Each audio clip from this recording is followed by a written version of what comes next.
Welcome to the NCLEX Success tutorial. On burns, burns can result from exposure to various sources of heat, chemicals, electricity, or radiation. They cause damage to the skin and underlying tissues, leading to pain, inflammation, and potentially life-threatening complications. Here's a comprehensive overview covering the areas you mentioned. Description: burns are categorized by degree of severity. First-degree burns affect only the outer layer of skin, epidermis, causing redness, pain, and swelling. Second-degree burns extend deeper, damaging the second layer of skin, dermis, causing blisters, severe pain, and swelling. Third-degree burns, the most severe type, involving damage to all layers of the skin and potentially deeper tissues. They may appear white, charred, or leathery and may not be painful due to nerve damage. Signs and symptoms: redness, swelling, and pain. Blisters in second-degree burns: white, brown, black, or charred skin. In third-degree burns, difficulty breathing or coughing if inhaled burns are present. Shock symptoms, including fainting, weakness, or pale, clammy skin. Risks or complications involved with burns include infection due to loss of skin barrier function, hypovolemic shock from fluid loss, respiratory issues if burns affect the airway, scarring and contractures can lead to functional limitations, psychological trauma, especially in severe cases, nursing management, assessment, evaluate burn depth, extent, and associated injuries, pain management, administer analgesics, provide comfort measures. Wound care: cleanse burns, apply sterile dressings, monitor for signs of infection. Fluid replacement: assess for fluid imbalance and administer IV fluids as needed. Nutritional support: ensure adequate nutrition to support healing. Psychosocial support: provide emotional support and education to patients and families. Medical management: fluid resuscitation, administer IV fluids to maintain hydration and prevent hypovolemic shock. Wound care: debridement of dead tissue, application of topical medications or dressings. Pain control: analgesics, including opioids and non-opioids. Antibiotics, if infection is present or suspected. Tetanus vaccination, to prevent tetanus infection. Surgical management: skin grafting, transfer of healthy skin from one area of the body to cover burned areas. Sclerotomy, surgical incision through burned tissue to relieve pressure and improve circulation. Debridement, surgical removal of dead tissue to promote wound healing. Nursing tips: prevention, emphasize safety measures to prevent burns. Assessment, regularly assess burn wounds for signs of infection or complications. Pain management, administer analgesics promptly and reassess effectiveness. Wound care, follow aseptic technique and use appropriate dressings. Psychosocial support, provide emotional support and involve family members in care. In summary, burns require prompt assessment, appropriate wound care, and vigilant monitoring for complications. Multidisciplinary care involving nursing, medical, and surgical teams is crucial for optimal outcomes. Let's look at pediculosis. Pediculosis, commonly known as lice infestation, is caused by parasitic insects called lice.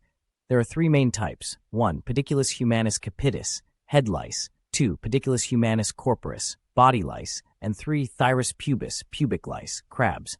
Description: lice are tiny insects that feed on human blood and infest the hair, scalp, body, or pubic area. They spread through close contact with infested individuals or by sharing personal items such as combs, hats, or bedding. Signs and symptoms: itching, especially around the scalp, neck, or pubic area. Visible lice or nits, lice eggs attached to hair shafts. Irritability or difficulty sleeping, especially in children. Nursing management, assessment, examine the affected areas for signs of lice or nits. Education, provide information on lice transmission, prevention, and treatment. Personal hygiene, encourage regular bathing and laundering of clothes and bedding. Environmental measures, advise on cleaning and disinfecting personal items to prevent reinfestation. Emotional support, address concerns or stigma associated with lice infestation. Medical management, topical treatments, over-the-counter or prescription medicated shampoos or lotions containing pediculicides, lice-killing chemicals such as permethrin or pyrethrins. Manual removal, use a fine-tooth comb to remove lice and nits from hair shafts. Environmental control, launder clothing, bedding, and personal items in hot water and dry on high heat to kill lice and nits. Complications: secondary infections. Scratching can lead to skin irritation and bacterial infections. Psychological effects, embarrassment, social stigma, or anxiety, especially in children. Nursing tips, education, teach individuals and families about proper hygiene and preventive measures. Privacy, maintain confidentiality and respect privacy when discussing lice infestation. Follow-up, ensure compliance with treatment and provide support during the recovery process.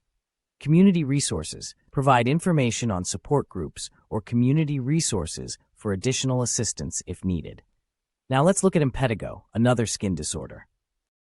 Impetigo is a contagious bacterial skin infection commonly caused by Staphylococcus aureus or Streptococcus pyogenes bacteria. It typically affects children, but adults can also get it. Impetigo presents as red sores that rupture and ooze, forming honey-colored crusts. Signs and symptoms: red sores or blisters that quickly rupture, formation of honey-colored crusts, itching and discomfort, swollen lymph nodes in severe cases. Nursing management, assessment, evaluate the extent and severity of the rash and monitor for signs of infection. Wound care, cleanse the affected area with mild soap and water and apply topical antibiotics as prescribed.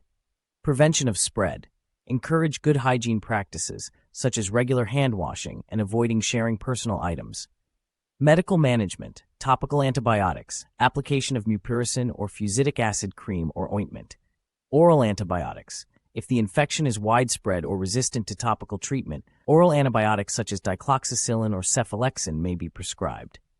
The next skin disorder is psoriasis. Description: psoriasis is a chronic autoimmune skin condition characterized by the rapid overgrowth of skin cells, leading to the formation of thick, silvery scales and red patches. It commonly affects the elbows, knees, scalp, and lower back. Signs and symptoms: red patches of skin covered with silvery scales, itching, burning, or soreness, thickened, pitted, or ridged nails, joint pain or swelling in psoriatic arthritis. Nursing management, assessment. Assess the extent and severity of psoriatic lesions and monitor for signs of joint involvement. Skin care, encourage moisturizing to alleviate dryness and itching and promote gentle cleansing to prevent skin irritation. Emotional support, provide counseling and support to address the emotional impact of psoriasis on self-esteem and quality of life. Education, teach patients about trigger factors, self-care strategies, and treatment options. Medical management, topical treatments, corticosteroids, vitamin D analogs, retinoids, or calcineurin inhibitors applied directly to the skin. Phototherapy, exposure to ultraviolet UV light, either natural sunlight or artificial UV lamps. Systemic medications, oral or injectable medications such as methotrexate, cyclosporin, or biologic agents for moderate to severe psoriasis. Complications: psoriatic arthritis, inflammation and joint damage affecting up to 30% of people with psoriasis. Cardiovascular disease, increased risk of heart attack and stroke due to chronic inflammation. Psychological effects, depression, anxiety, or social isolation due to the visible nature of the condition.